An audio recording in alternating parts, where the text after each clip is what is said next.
morning, student. In the last class we have discussed the types of adsorption. Now today we will be talking about what factors affect the adsorption of gas on solid. Okay, so you remember the terms adsorbate, what is getting adsorbed, on which it is getting adsorbed, adsorbent. So the first factor which affects is what nature of adsorbent we take. That is the nature and surface area of the adsorbent. Now it is observed that same gas will be adsorbed to different extent on different types of the adsorbent. That is obviously there because what type of forces it is forming with the adsorbent will decide the extent of adsorption. The second is surface area.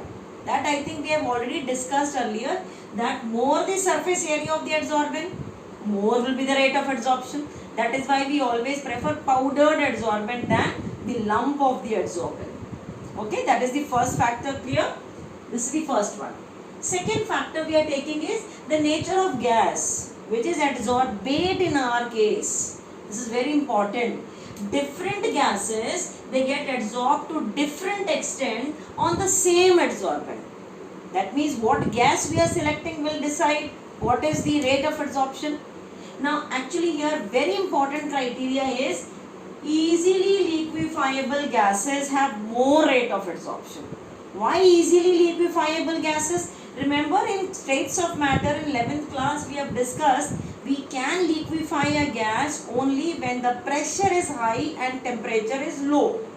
So which gas can be liquefied easily will depend upon the critical temperature. You remember that Andrews experiment we have discussed?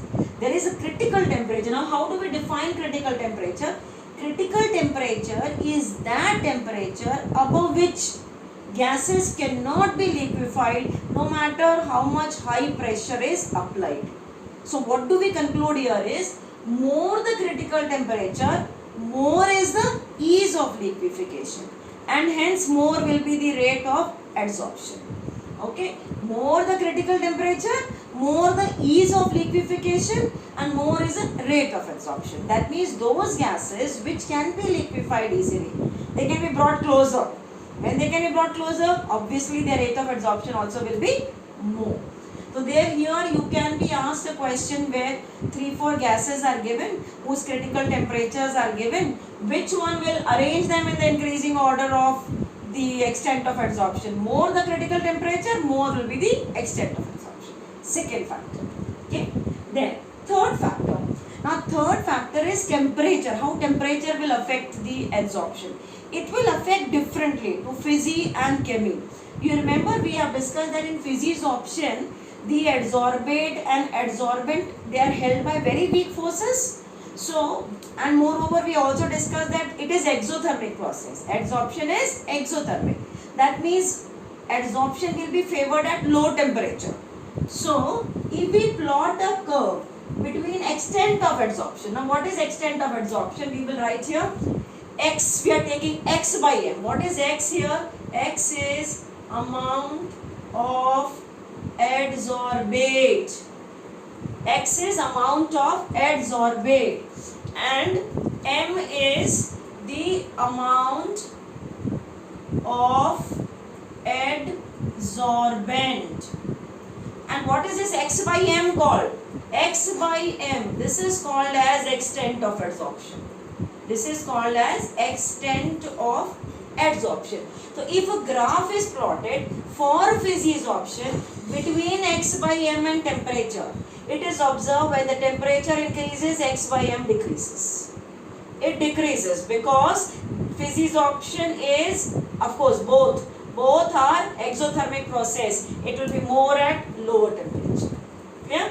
Now, in chemisorption we have already discussed that initially by increase of the temperature, the x by m will increase because in chemisorption bond is formed between adsorbate and adsorbent.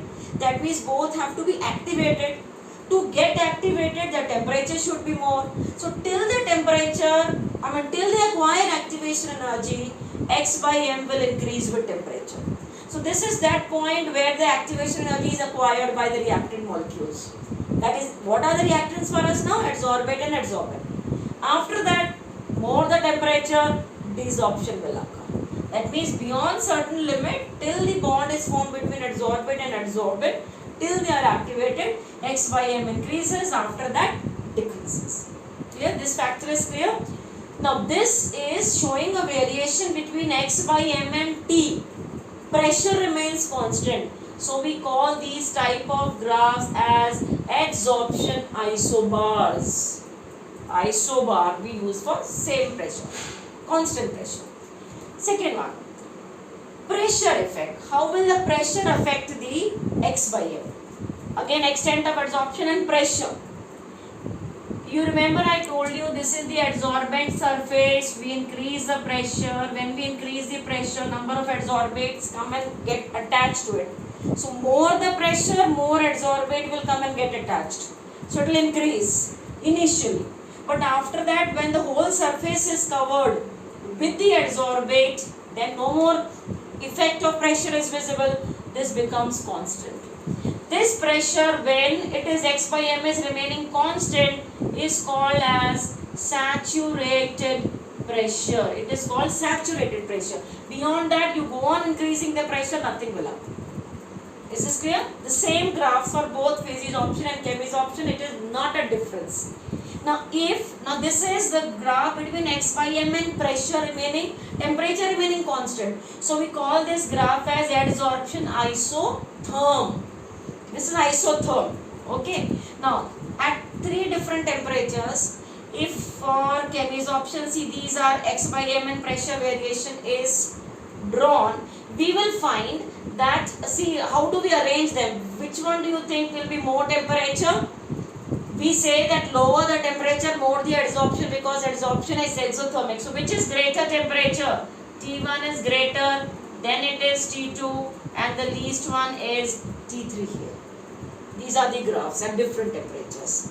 The last factor which affects adsorption, activation of solid adsorbent. Now what do we mean by the term activation? Activation means the removing impurities from adsorbent. Means if some gases are already there, remove them, or you increase the surface area. Basically removing, making the adsorbent clean, trying to increase the rate of adsorption. How do we increase the rate of adsorption? By increasing the surface area. So keeping all that in mind, increasing absorbing power of the adsorbent is activation. Making it surface, that is surface area, is making the surface rough. That means we are in a way increasing the surface area. Increasing the surface area, powdered form, or remove already adsorbed gases. Free from all kind of impurities means we have activated the adsorbent.